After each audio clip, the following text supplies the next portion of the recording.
Well, welcome to everybody who's here. People will be joining us as we go along. Very happy to have you all here for our Poached panel. This is actually our second one. We did one right at the beginning of the pandemic. So we wanted to do another one, kind of frame our experiences of the pandemic, and really just talk about what has happened, what we were able to do in this very meanwhile, and what the future is going to look like. There's no real way to gloss over 2020. It just sucked. I don't think anybody had a real good time with it. It's a year we watched as the pandemic shut down this industry that we really depend on and we love. You know, we saw businesses shutter. We saw millions of people lose their livelihoods. Still, the Fed reported about 10 million people from the food service industry are still technically out of work. And worse, 500,000 lives were lost, in this period of time. So a lot of scarring, a lot of trauma has just occurred.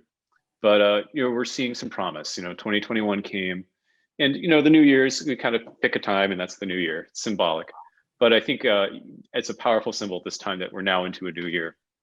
And so we're seeing vaccines now being distributed. We're seeing some real positive things on the economic front. Like evidently, middle to higher income households have saved $1.3 trillion in cash sitting around in savings accounts. And when I saw that number, I was like, oh, that's money that's going to flood into the hospitality sector as soon as everyone is released from their homes. So we're about to be ready. Customers are about to be ready. We're all going to take this next step really soon. So we wanted to bring this panel together, these three panelists, to talk about what had happened and what's next. So let me introduce each of them. First, we have Sasha Grumman. She's a chef from Houston, Texas. Not from Houston, Texas, but in Houston, Texas. Are you from Houston? No, I'm from Southern California. From Southern California. Okay, you're currently in Houston. Has worked in LA, San Francisco. Prior to this, in Houston, she was the executive chef at the C. Baldwin Hotel. She's currently working on her own focaccia business that she launched out of her own home. As a kind of a response to COVID. And we recently learned that she will be appearing on, this is the plug, appearing on Top Chef, premiering this April. No spoilers. No spoilers. No spoilers. You just have to watch and see. Exactly. I watch every year. I'm a huge Top Chef fan. I can't get enough. And then next we have Anais Custer, and she is from La Dive in Seattle, Washington. She's worked as a bartender, management, operations pro, kind of career after my own heart. I did a lot of the GM and sommelier jobs like she did. She did the smarter thing and started her own business, La Dive in Seattle. She opened it as kind of a party place, a fun bar that sells like fun wines, which I would translate as the wines that people in the industry drink, and less so the wines that the industry sells. But has adjusted to more of a retail focus and has really found her way through social media and other means to keep La Dive open and running, and has a lot of future plans. So say hi, Anais. Hi. She's coming to us from her lovely home. I'm jealous of her windows. It's Seattle, everyone. And then finally we have Peter Bro, and Peter Bro is the owner operator of the Broder Group here in Portland, Oregon.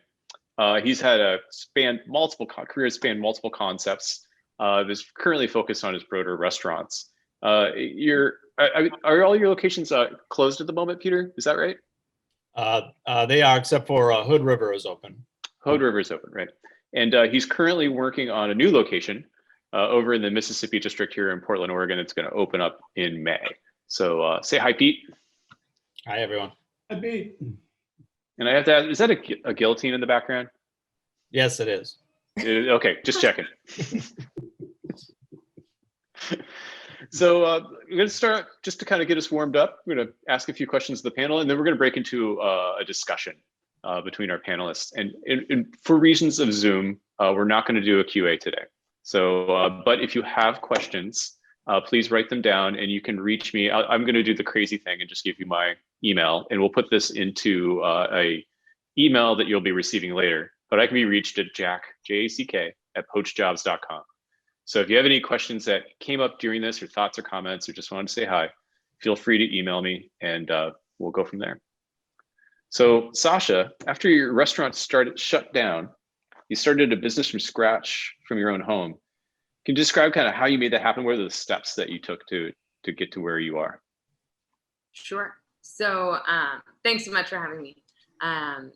So basically, I was furloughed in March of last year. So it's almost been a year.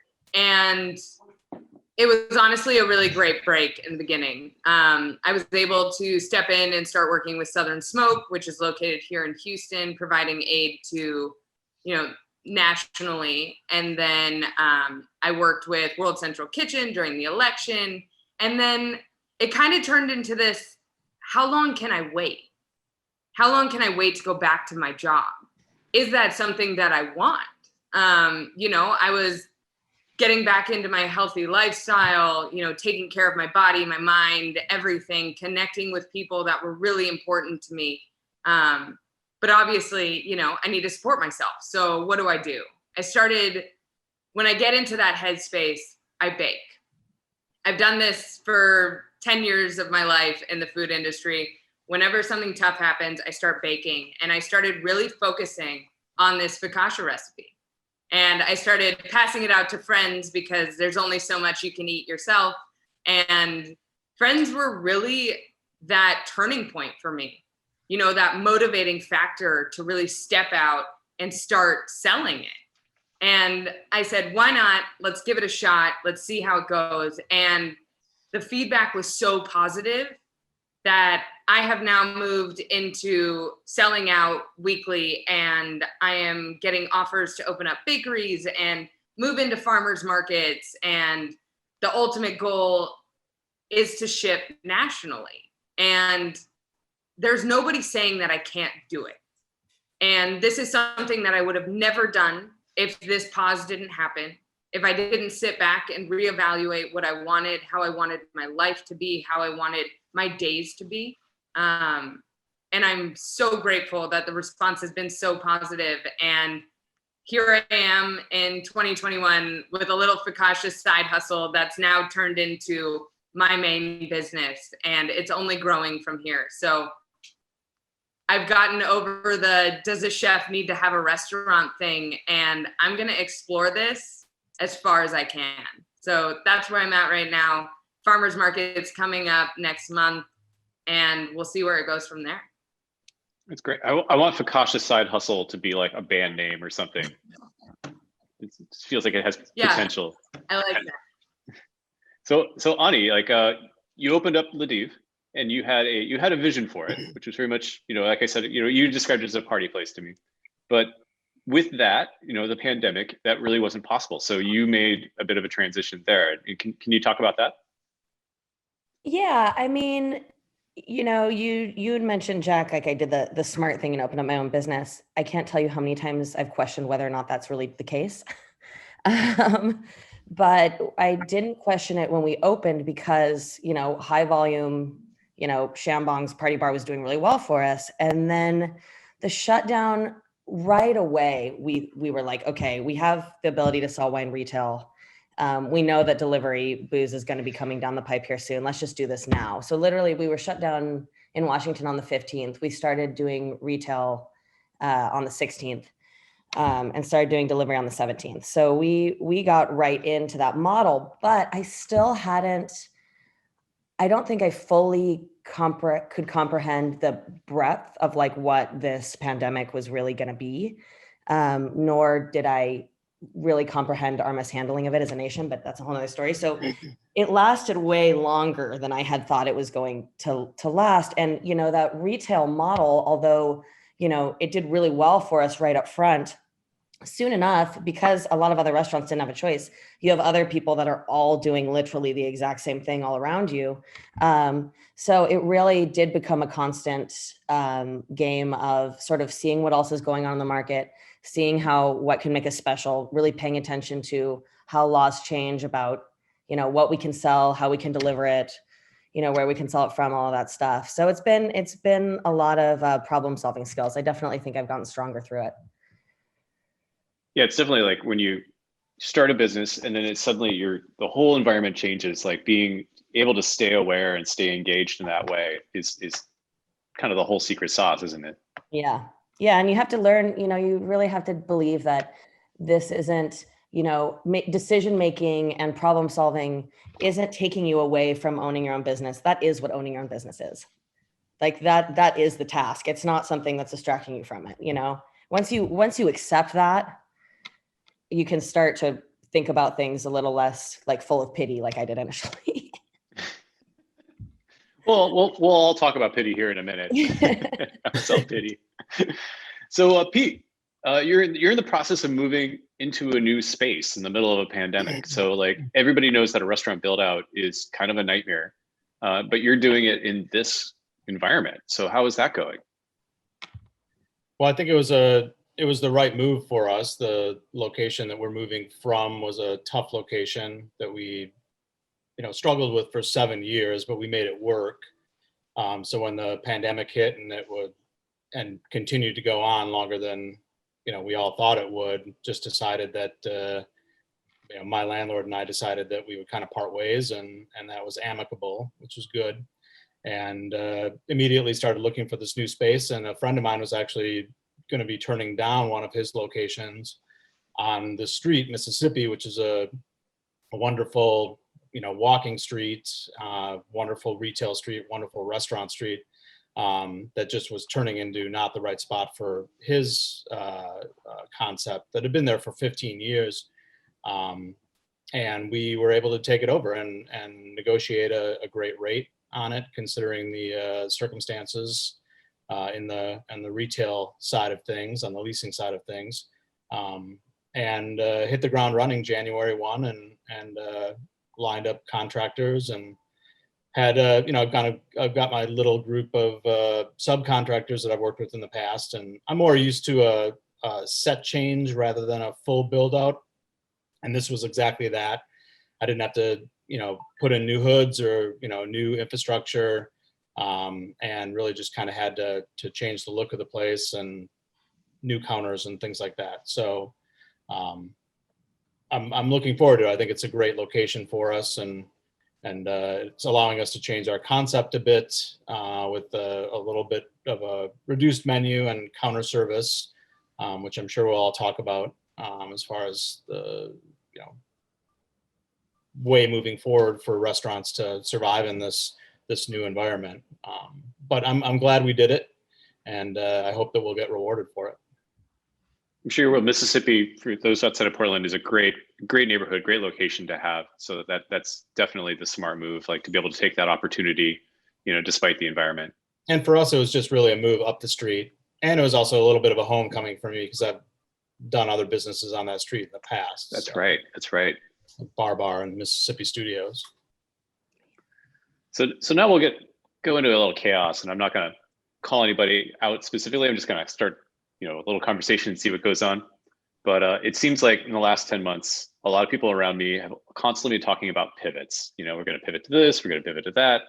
We're going to try retail now. We're going to do whatever it is. And it just feels like that word might not be the best word. So what are people's opinion of the word pivot?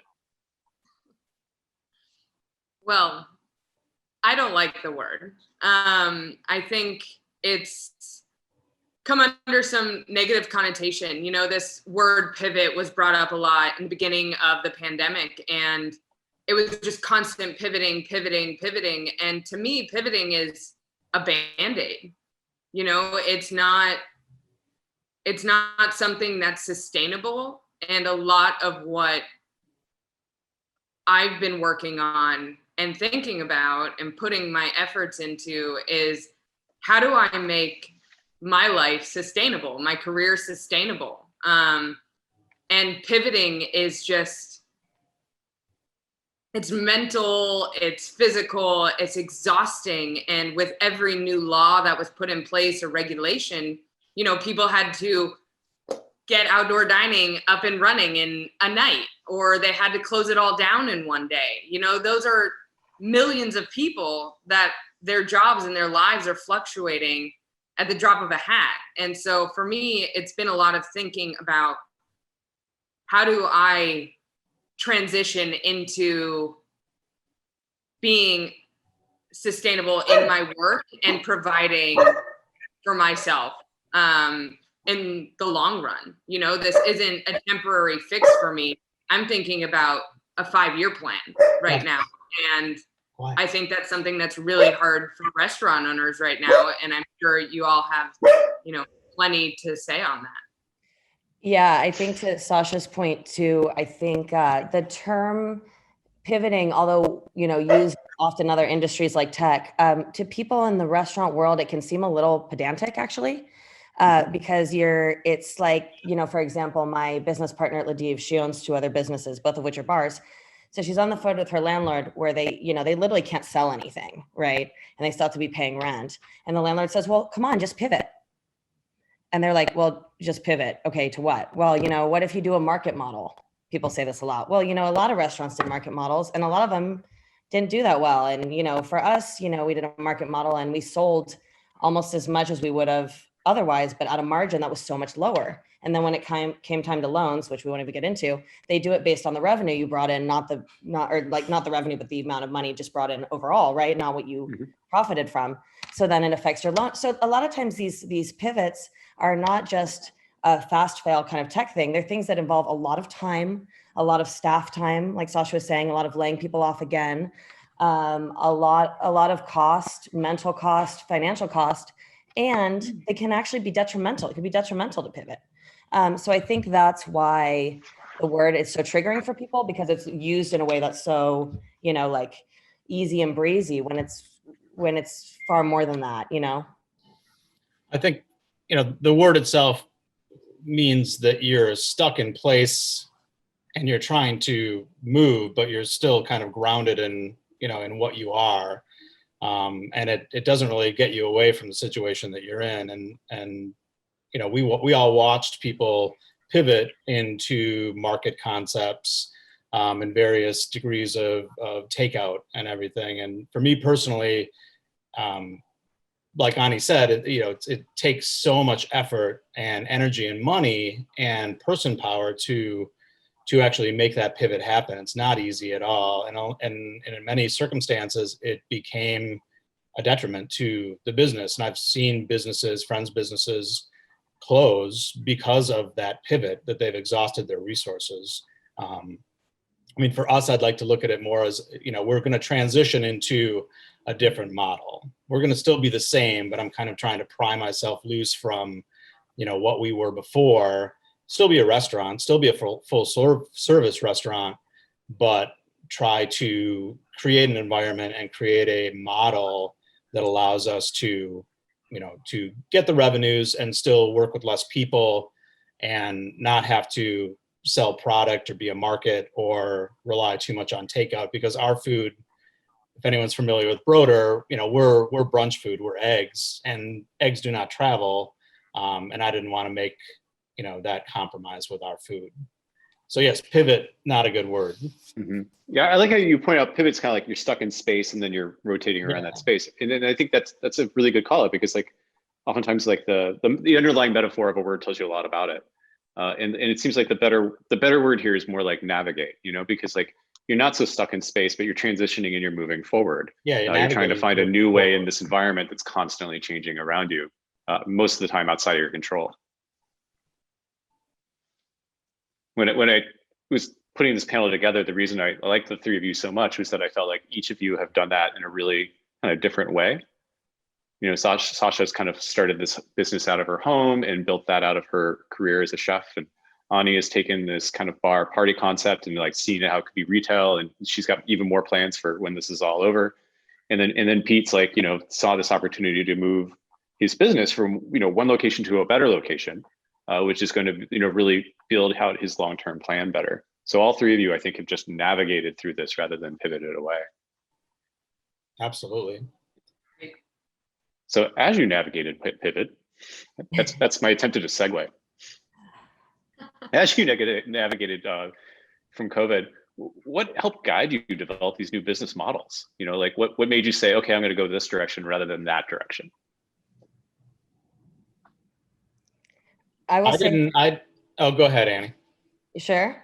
I don't have a great answer for it, but one of the things that's been helpful one of the reasons I got into the service industry is my community. And just because we're, isolated doesn't mean I'm going to let my community just fall by the wayside. So a lot of the a lot of what we've done have been partnerships, local meal delivery services. These are the wine pairings for it. I'm working with a local, sex shop to do like a lovers thing where I pair wine with sex toys, and then you can like order the wine and like pick it up, whatever, with like people that I like in the community, because, we really, I need that community building. I want us to stick together. I really believe that what's good for the goose is good for the gander. And, the more we can help each other out and the more we associate ourselves with being a community brand, I think the better. I think that's the perfect answer for it. It takes the examples of everyone around you and the abilities of everyone around you and around us, and the expertise of everyone to, show us the way, to help us navigate this. And, for me personally, we really kind of just stepped back and tried to help as best we could, but in a lot of ways we had to turn down, and then really trying to take care of staff, understand staff's needs. Getting staffs onto unemployment was a big thing. Not having a lot of resources to give individually, or directly to staff, but making sure that everyone was going to fare well during the crisis. So I mean, and now I'm really glad that we're able to come out of it.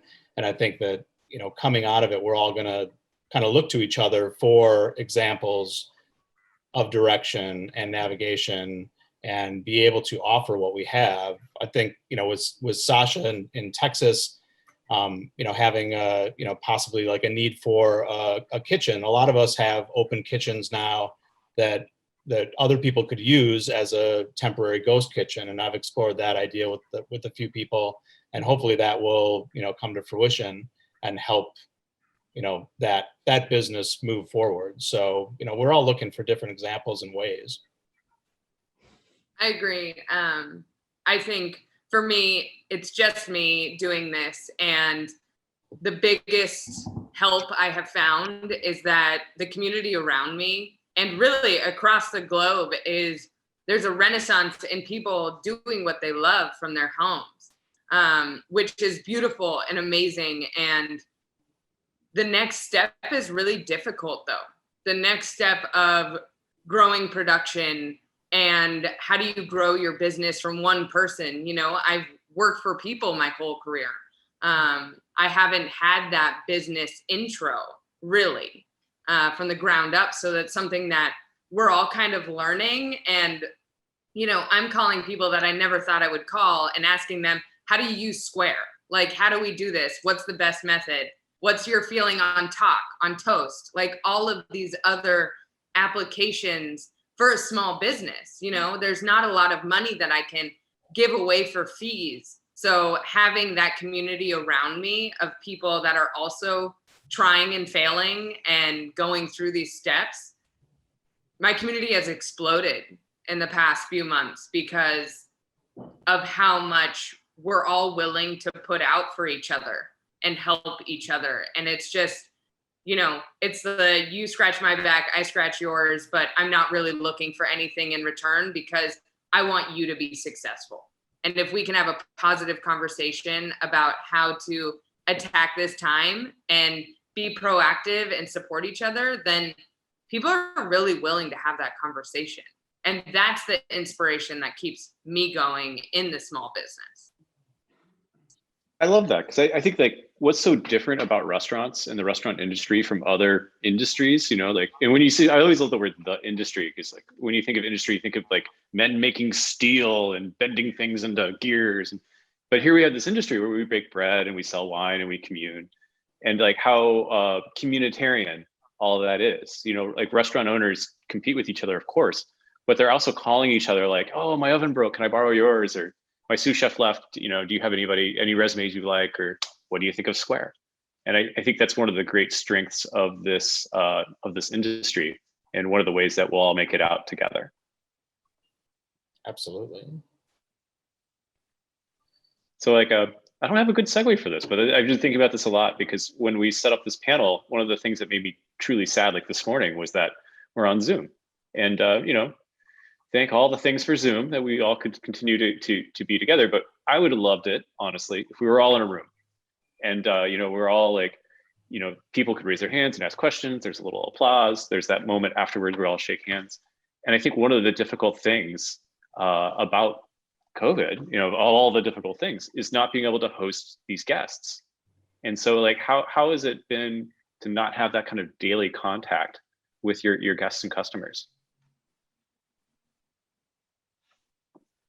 I'll throw that at Ani, because I see Ani is a super social person. It's got the hair. The most social of all of us. It's tough competition. No, I mean, it's hard not, feedback really helps you grow. And I think it's really hard. A lot of why we do what we do is to see how happy we make people and to see like the positive looks on their faces.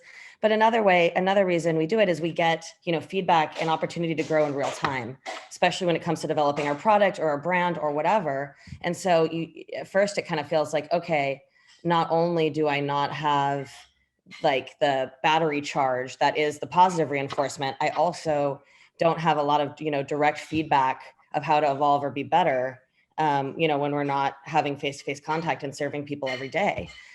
So it is challenging, but the thing I have noticed is the guest loyalty that we have acquired during this time for the people that have been, is like, it's unbelievable.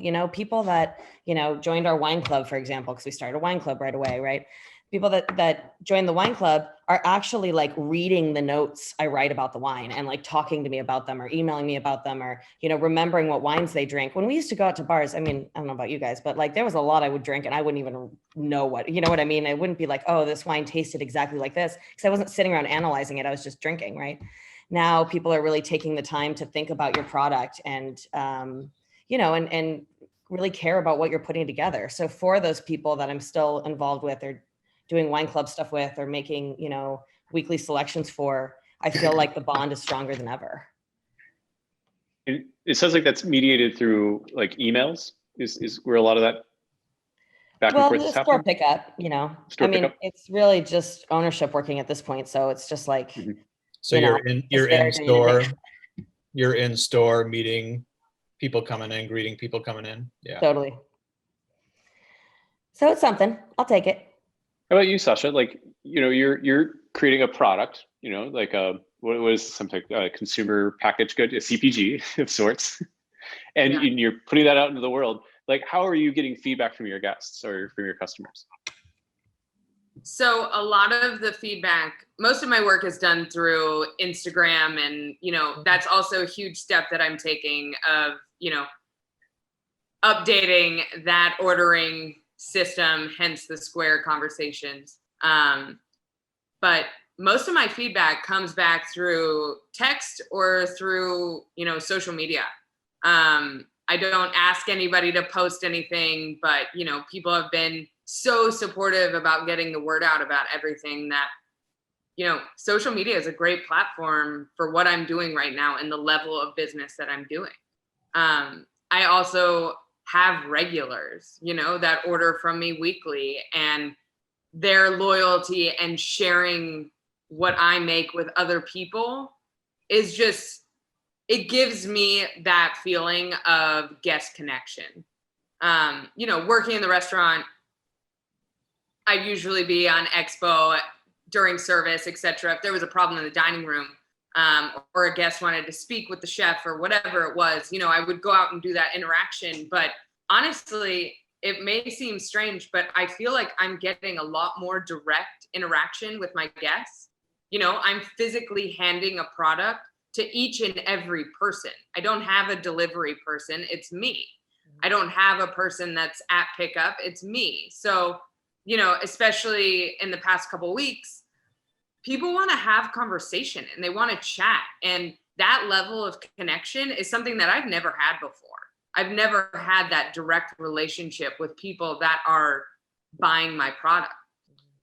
So it may seem strange to say, but I feel like connection is at an all-time high for me at the moment. It's direct, it's in person, it's via direct message, you know, they are connecting with the maker directly. And I know I love that as well. I love that direct connection with people making aprons or people making masks or candles or tapestries. You know, there's a lot of makers out there. And when you have that connection with that person that actually made that product, it almost makes the product more special. So there's kind of this like exclusive feeling to this connection that I'm having with a lot of people that I really, really like. Yeah, that's great. I mean, I think like this has been so isolating this last 10 months. And one of the things I've noticed is that when there are those opportunities to, you know, commune with people, we all make it happen, you know, and social media has got many things wrong with it, but it's also, you know, helped this process along. And that's me not being in the restaurant. That's something that I have thought about a lot and I've really missed in this last 10 months is like, there's just no place. I might Right. even say I miss Yelp. Wow. I'm kidding, of course. We are recording this. That's right. You're gonna see that on a Yelp ad, like I miss Yelp, Peter B. Yeah, it's gonna be Be cut, so it actually looks like I do. 5 stars. So obviously not having guests is a huge challenge. And it sounds like people were able to navigate through that. What other challenges came out of this that you just didn't expect? I'll throw that at Pete. Restaurants deteriorating from lack of use has been kind of my world. You know, going into the places and, you know, we were smart. We turned everything down correctly, turned everything off, wrapped everything in, you know, plastic wrap. But, you know, still there's issues, there's, you know, leaks that are happening. And, you know, I know turning everything back on is going to hold its, you know, own host of problems. Because lack of use is detrimental to restaurant equipment, especially refrigeration. So we'll have a refrigeration guy on speed dial. I kind of already do. So that, I mean, that for me, that's been one big thing is kind of maintaining the restaurants, checking on them, doing some projects. But it's sad going in there and, you know, something that was so, you know, vibrant for so long, you know, day in, day out, to be completely dark for a year now is a little sad walking in. I'll admit I've got a small place on Clinton Street called Broder Cafe that's like 25 seats. And I go in there and, you know, when I walk in, I'll literally say hi to it and be like, how are you doing? You know, it's like, what's leaking? And inevitably there is something leaking or backed up. It's like a little ritual. Kind of, yeah. Yeah, being in the place. So we're coming into the end, and something I really wanted to talk about this today is what's the future look like? You know, in the next few months, you know, all the signs are, I want to knock on wood and not jinx anything, but all the signs are that we're coming to, you know, another end of this. And I've started to not like the term new normal any more than anyone likes the word pivot, but it feels like there is a future. And so what are you all thinking that future looks like? Well, I think, you know, one of the things we had talked about before that I had wanted to mention is that, and it's well-meaning, but because people go to restaurants, even if they haven't worked in them, they feel like they're, you know, an authority on restaurants, and they always want to give you suggestions and help you out and whatever. Even though, you know, it's like, of course, I've thought about these things. I think about these things every day. And another thing that's kind of come to fruition in this social media period, or a time that's been so intense, is I feel like everybody, certainly on Facebook, but everybody has become an expert on the economy, health, and politics, right? And so I have people coming up to me all the time that say, oh my gosh, when this is over, it's going to be like the roaring 20s, and it's going to be like so busy, and it's going to be crazy, and everyone's going to be spending money, and your industry's going to come back.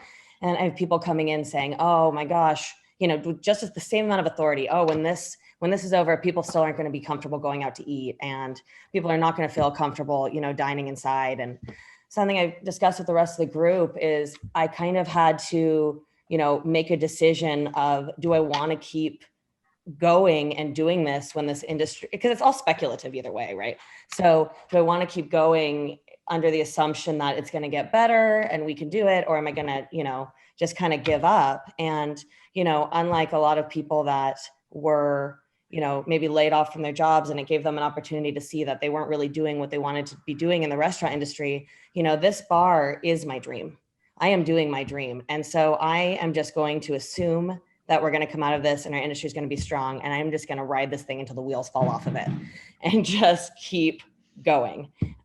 So this time I want to be prepared for the longevity of this thing and realize it's not going to end tomorrow. So instead of just selling wine, I want to start doing picnic packs where you get cups, wine keys, all of those things. I want to focus more on doing our slushies to go, selling our Jello shots to go now that we can. We're working on partnering up with other businesses that are doing, cocktails to go, having some grocery store presence.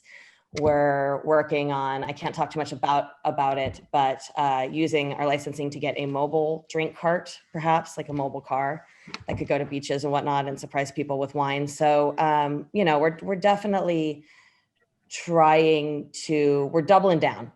We're doubling down instead of pulling away. How about that?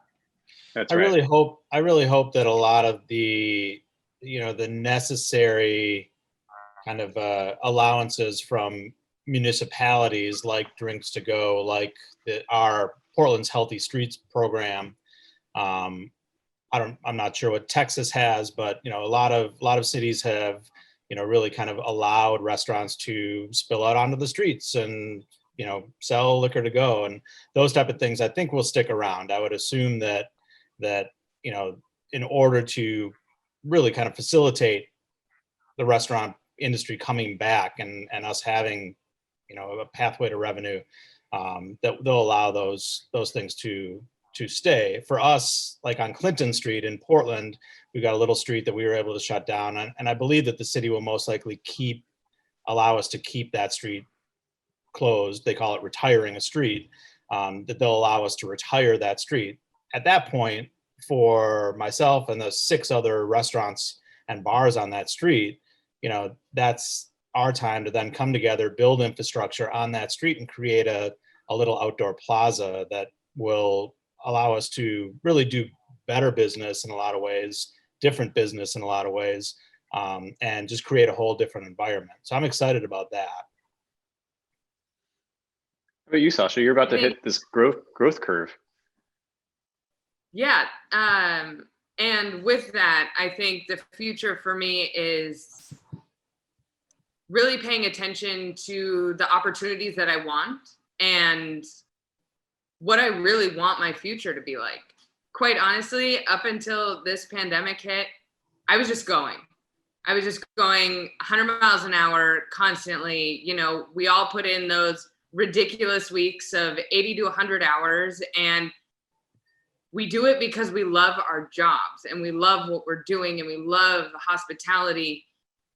April of 2020 was going to be one of my busiest months ever. I was working like crazy and I was flying to 3 different cities that month and doing festivals and that kind of thing. And I was so excited, but I'm glad it didn't happen because I needed to slow down. I needed to figure out what I wanted. I've been in the industry for 10 years now, which is not a ton of time, and I totally get that. But when is it enough? When do you put in 100 hours a week and it's enough? That was something that I had to tackle over the past few months. And for me, opportunities are coming in and people are interested in the product and putting it in stores and that kind of thing. But for me, I need to make sure it lines up with what I want. And it lines up with doing good for the community. It lines up with my, I have a set list of guidelines for my moral compass now. I didn't have that for 10 years or my whole life, Now I have those principles where an opportunity can come in and I look at it and I say, does this feed my 3 core values? And if it doesn't, then I say no. And it's not like I'm in a financial place where I can say no to these opportunities. But for me, my moral compass is I'm putting that first now, which I haven't done before. And I see that happening a lot with people. how does this feed me? How does this feed my community? How do I help each other in this process? And, saying no to an opportunity opens up doors to other opportunities. So we don't always have to say yes. And I think that's something that we've always been told, just say yes, you'll make it happen. Yeah, sure, I can make a party of 500 happen tomorrow, but at what cost? Why would I do that to myself if, it's destroying me in the process? So I guess for me, the future is, who knows what's going to happen, but I do know that I'm working very hard to stick to what I believe in and what I want for my future. I'm sticking to my plan, and we'll see what happens. And I think that's fantastic. Yeah, go ahead. Go ahead, Pete. It brings up a good point when you say, putting on a party for 500, and think of how many parties of 100 to 500 didn't happen over the last year, and saying yes to things. Part of half of my business is event driven, Right. and catering, and I'm sure it touches all of us. So there's this pent up demand. One of my locations is in a Nordic community center that's a beautiful building and has a lot of weddings, and all of those weddings had to be postponed. So we're going to have this flood, deluge of new events, old events coming back. Mm-hmm. So I'm a little worried about that and how those proceed safely. And the comfort level for people is different. So it'll be interesting to see how that all comes together. Great and point. we're allowed to say yes to that, because kind of with that, you're not allowed to say no. when that business comes in, you say yes and you make it happen. Right. It leaves us in an interesting place. I think moral compass, I hadn't thought of it in this way, but like the way that the restaurant industry was before the pandemic is it kind of tumbled into place. Like millions of people, thousands of owners, all these different businesses, they're all just opening every day and trying to make it work against all those downwinds. The equipment's breaking, it's expensive, labor issues, all of it. And then there was this great pause. And now we're coming back out of it, and there's this opportunity for us to say, all those things that were the restaurant industry just basically by accident or default, it's the way it fell together. Maybe there's a chance to build it back in a way that is more intentional, and it aligns better with our core values and our moral compasses. And I think that would be a great silver lining to this last 10 months, if people can pick that up and make that the case. That's my Jerry Springer, like, oh yeah, go ahead. I hope that I really want to do a final thought. I hope that can happen. I don't know if we were, broken to begin with necessarily. I think our intentions as people in this business are mostly good. But I think definitely a year pause gives us all something to consider, and kind of like, like Sasha said, does this fill the requirement I now have, or maybe I've developed over this last year, thinking about myself a little bit more and thinking about others, thinking about the world around me, and how it affects the communities that I'm part of. And those are all questions we should ask, and those are good questions to ask, rather than just jumping at something and saying yes. I mean, fast food did have a tremendous rise through this entire thing. So there's part of our industry that is, always going to be kind of bastion of junk food and unhealthiness. But that's just kind of part of what it is, which is not bad. I mean, we're a choice for people, and there's healthy choices and unhealthy choices, and it's not necessarily intrinsically good or evil. Yeah, I mean, and keep in mind, I sell mass amounts of booze to people for a living. So, I mean, my moral compass, whatever magnetic thing holds it going north, it's not very strong. I'm chill, but that's only if you think booze is bad necessarily. Yeah, but you made such a point about working with your community, and I think that's the moral compass. Is well, you organize this community, and your business is as one thought. And I think that's really what it is. Not the specific action like prohibitions, don't do this or do that. It's about the intentionality that will bring us to a better outcome. No, and I think the good, kind of lesson, morally or not, I think it is essential to morality, is gratitude. And I certainly have experienced that in a way that's it's challenging to describe. I mean, watching my peers close around me when they have has been brutal. I always joke that like whenever you like delete an app on your iPhone and they all quiver and they go back and forth, they're like, oh, I'm so scared, don't delete me. Oh. And then like, they don't, you delete one of them and then the other one's kind of chill, every time a business goes out of business, I'm like a shaky app that's like, oh no, are we next? Who's next on this? And it's very scary. And I certainly took for granted the ability to operate safely, or in a way where, compared to, COVID, feeling like my staff was, relatively safe, or all of those things that I had taken for granted before. I'll make new mistakes, but I'm not going to make that mistake again. I'll never not appreciate the ability we had before. And I hope, I'm excited to see whatever road it takes, but I'm grateful every step of the way.